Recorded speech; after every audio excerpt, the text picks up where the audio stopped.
የሚገርመው በዚህ የዓለም ዋንጫ የመጀመሪያ ዙር ሲጠናቀቅ የመጀመሪያው ዙር አሁን ሁለተኛው ዙር ተጠናቆ ኮከብ ጎል አግቢዎች እንዲሁም ደግሞ በርካታ ጎሎች እየተቆጠሩበት ነው። የዓለም ዋንጫ 6 ጎሎች እያስተናገደ የሚገኘው ዓለም ዋንጫ ጎል በሺ ነው ይሉታል። ለማንኛውም በመጀመሪያው ዙር ብቻ ሁሉም ሀገሮች አንድ ጨዋታ እስኪጫወቱ ድረስ የነበረውን የመጀመሪያ ዙር ጨዋታ ስንመለከት 75 ጎሎች በአጠቃላይ በመጀመሪያው ዙር ተቆጥሯል። 75 ጎሎች ውስጥ 15% ጎሎች የተቆጠሩት ሀገር ውስጥ ባልተወለዱ እትብታቸው በሌላ ሀገር በተቀበሩ ተጫዋቾች ነው። አሁን ልክ እንደ ሌላው የዓለም ገጽታ ሁሉ በእግር ኳሱም ብሔራዊ ማንነት የዘመናዊ ውስብስብነት ነጸብራቅ አንዱ አካል እየሆነ ነው ይሉታል እግር ኳሱን የዓለም ዋንጫውን። ዓለም በከፊልና በተለያዩ ቦታዎች ድንበሯ በደበዘዘበት ሁኔታ ውስጥ ባሉ ውስብስብ ሁኔታዎች ውስጥ የዓለም ዋንጫ እየተካሄደ ነው ይሉታል። ደግሞ የሚገርመው ነገር በዚህ የዓለም ዋንጫ ከዚህ በፊት በማናየው ሁኔታ አንዳንድ ሀገራትም በዚህ ውስጥ እያለፉ ተጫዋቾቻቸውን እየመረጡ ይገኛሉ። ለምሳሌ አውስትራሊያ በታሪኳ ለመጀመሪያ ጊዜ በሀገሯ ውስጥ ያልተወለደ ተጫዋቿን ኤራን ኩንዳን አሰልፋ በዚሁ ተጫዋች አማካኝነት ግብ አስቆጥራለች። በታሪክ የመጀመሪያው ግብ ነው ለአውስትራሊያ ብሔራዊ ቡድን ከሀገር ውጭ በተወለደ ተጫዋች የተቆጠረ ግብ ሆኖ የተመዘገበው ኤራን ኩንዳ። በነገራችን ላይ በዚህ የዓለም ዋንጫ 65 ሆላንድ ውስጥ የተወለዱ ተጫዋቾች እየተጫወቱ ይገኛሉ። የተወለዱት 65ቱም ሆላንድ ውስጥ ነው። በዓለም ዋንጫ ውስጥ ግን እየተሳተፉ ይገኛሉ። ከዚህ ውስጥ 24ቱ ለራሳቸው ሀገር ለደች ለሆላንድ ብሔራዊ ቡድን ብርቱካናማው ማሊያ ለብሰው የሚጫወቱ ተጫዋቾች ናቸው። ግን ደግሞ 41ዱ የሚጫወቱት ለሌላ ሀገር ብሔራዊ ቡድን የዓለም ዋንጫ ላይ እየተጫወቱ ይገኛሉ። 65 ተጫዋቾች 65 ሆላንዳውያን ለሀገራቸው ከሚጫወቱት በጥፍ ለውጭ ብሔራዊ ቡድን የሚጫወቱት ይበልጣሉ።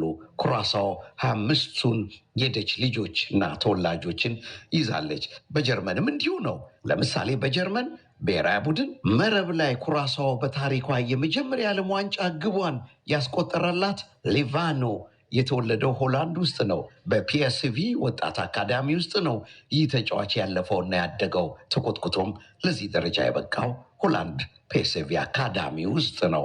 የሞሮኮ ብሔራዊ ቡድንና የቱኒዚያ ብሔራዊ ቡድኖች ከግማሽ በላይ ተጫዋቾቻቸው ከሀገር ውጭ በተወለዱ ተጫዋቾች ነው የተገነቡት። የኮንጎ ብሔራዊ ቡድንም እንደ ሞሮኮና ቱኒዚያ ሁሉ በውጭ ተወላጅ ተጫዋቾች የተጥለቀለቁ ናቸው ይሏቸዋል። በጣም የሚገርመው እነኚህ 3 ሀገራት ከግማሽ በላይ ካሰለፏቸው ከሀገር ውጭ የተወለዱ ተጫዋቾች አብዛኛው የተገኙት ከፈረንሳይ ነው። ፈረንሳይ የተወለዱ ተጫዋቾች ናቸው። በነገራችን ላይ በዚህ የዓለም ዋንጫ ፈረንሳይ እንደተወለዱ ተጫዋቾች የበረከቱና የበዙ የሉም።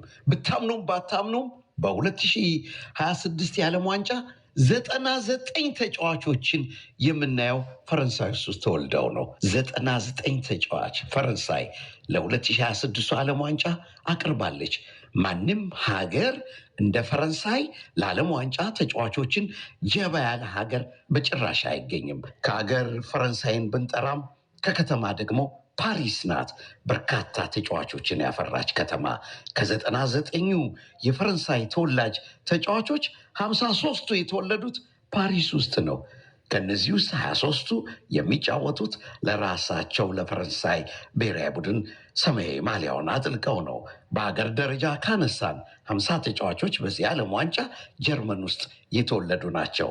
እንግሊዝም 48 ተጫዋቾችን ለዓለም ዋንጫ ያቀረበች ሀገር ናት። በአጠቃላይ ካየናቸው ፈረንሳይ ቁጥር 1 ደረጃን በ99 ተጫዋቾች ስትይዝ፣ ሆላንድም በ65 ተጫዋቾች በሁለተኛ ደረጃ ይዛ ትከተላለች። ጀርመን በ50፣ እንግሊዝ በ48 ሶስተኛና አራተኛ ደረጃ ላይ ይዘው እነሱ ሀገር ተወልደው ግን ለሌላ ሀገር እየተጫወቱ ይገኛሉ። እንግዲህ ዓለም ዋንጫ እንዲህ ሆኗል። በሀገራቸው ውስጥ ያልተወለዱት ነገር ግን የቅድመ አያትን የዘር ሀረግ የቆጠሩት ተጫዋቾች ዓለም ዋንጫን አጥለቅልቀውታል።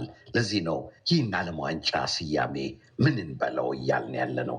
ሀገር ውስጥ የተወለዱት ሀገር በቀል ተጫዋቾች ከሀገር ውጭ በተወለዱና በውጭ ሊግ በሚጫወቱ ተጫዋቾች ዓለም ዋንጫን እያጥለቀለቁት ይገኛሉ። በስደት ሀገራቸውን በተለያዩ ምክንያት ጥለው በሰው ሀገር ኑሯቸውን ከሚገፉ ወላጆች የሚገኙ ስደተኛ ልጆች ናቸው። እነኚህ ምርጥ ተጫዋቾች ዛሬ ሆነው ዓለምን በግርምት የሚከታተሉት። የሚገርመው ነገር አባት ካሜሩናዊ ሊሆን ይችላል፣ እናት አልጄሪያዊት በፍቅር ተገናኝተው ጋብቻቸውን የሚፈጽሙት ፓሪስ ውስጥ ሊሆን ይችላል፣ የሚወሉትም እዛው።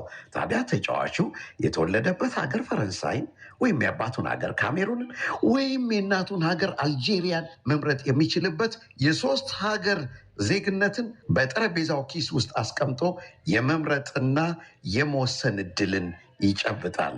አንዳንድ ተጫዋቾች ለሀገራቸው ብሔራዊ ቡድን ለመጫወት ይመርጡና ቦታው ሲያዝባቸው ሌላ ቀዳዳን ይመዛሉ፣ የዘር ሀረግ ይቆጥራሉ። ቅድመ አያቴ በስደት ከዚህ ሀገር የመጣ ነው፣ መጫወት የምፈልገው ለሱን ይላሉ። ለምሳሌ የቀድሞ የማንቸስተር ሲቲ ተጫዋች አመሪክ ላፖርት በወጣት ቡድን ደረጃ ለፈረንሳይ ብሔራዊ ቡድን ነው ሲጫወት የምናውቀው። በርካታ ጨዋታዎችንም ለፈረንሳይ ወጣት ቡድን አድርጎ መቆየቱን አንዘነጋውም።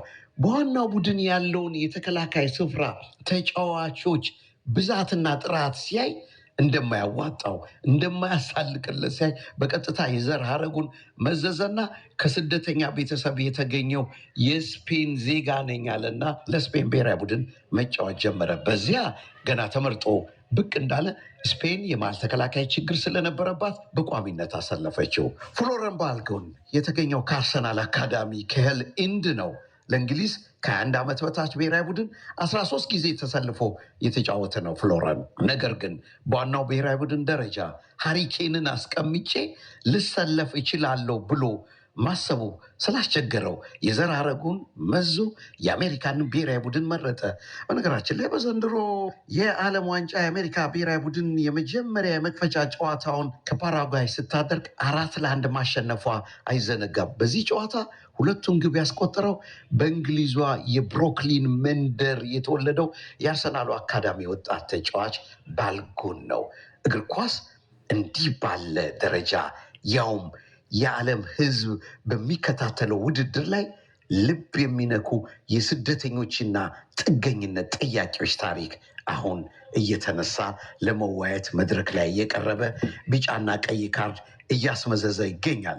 ከመቼውም ጊዜ በላይ የዓለም ዋንጫ እንዲህ ባለ የጥገኝነትና የስደተኝነት ታሪክን ከፊታቸው ቀድሞ የሚመጣ እንዲህ በብዛትና በገፍ ሳያሳየን ቆይቶ እነሆ አሁን ወደ መወያ ርዕስነት ብቅ እያለ ይገኛል። 2026 ስደተኞችና ጥገኝነት ጠያቂዎች የበዙበት መድረኩ ላይ በብዛት ከአናት የቆሙበት የ2026 የዓለም ዋንጫ ነው።